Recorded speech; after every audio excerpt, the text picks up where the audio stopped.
This first section is going to be power corrections theory and escape technique and theory. To do a good wrist technique, you must understand escape theory, and to begin a throw, you must understand power correction theory.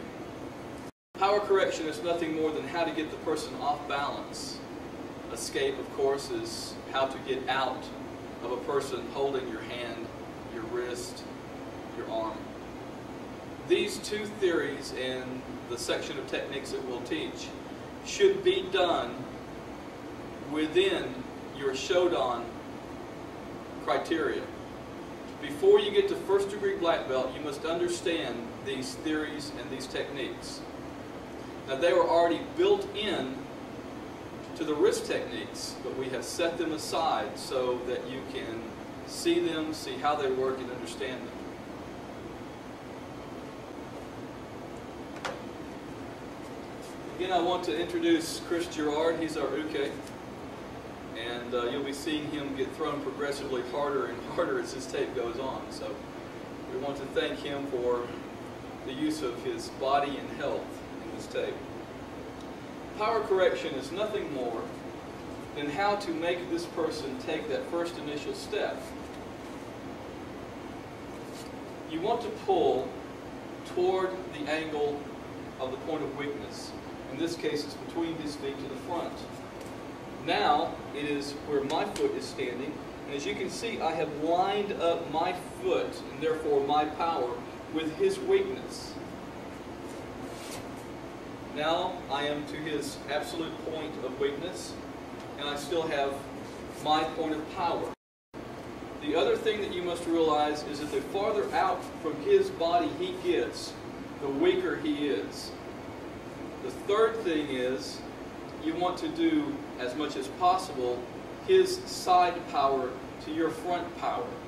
So you're going to pull him, and now you've got his side power, and he's extended.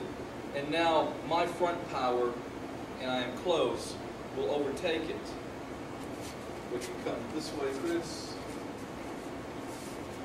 You can see that this right here will put me in a point of power, and as I pull, I can step in and throw.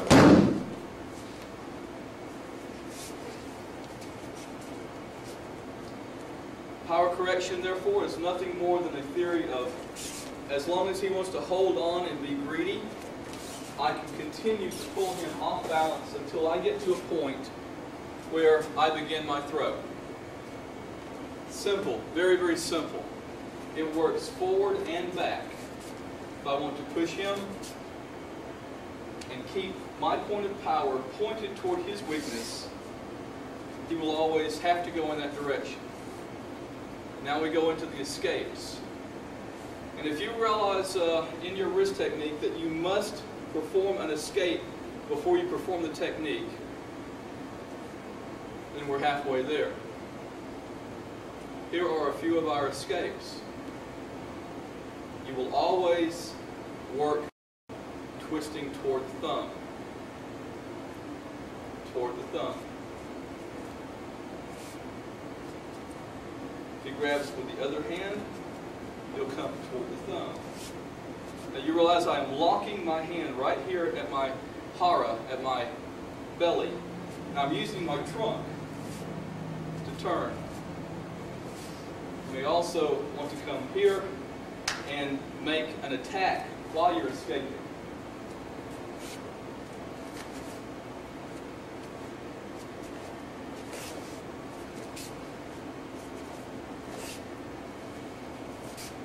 An escape toward the thumb. Also down. Escape coming up, grabbing the groin. Here, here. Here, notice that I'm letting my weight drop. I tend to come back, straighten up my arm, and come down so that the whole weight of my body is pushing. You do not want to do this. And that's why. Step back, lock, attack. Step back, attack.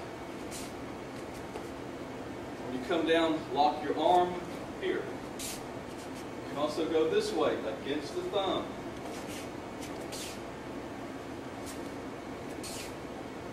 If he's a very strong man, you want to come back slightly, lock the elbow, and go in.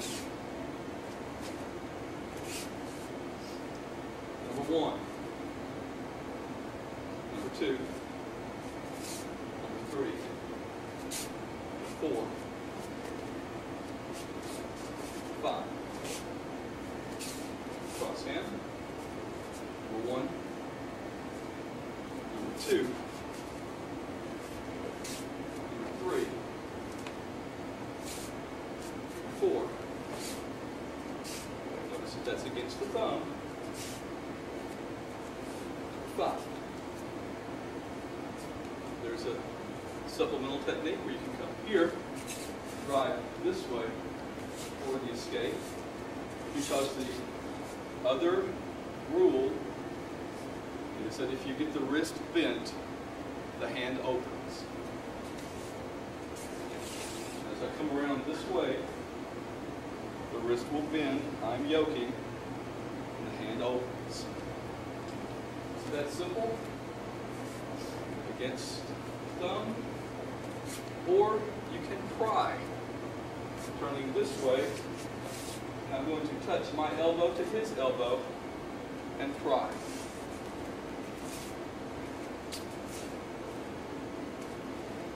Over here, you can come this way and turn.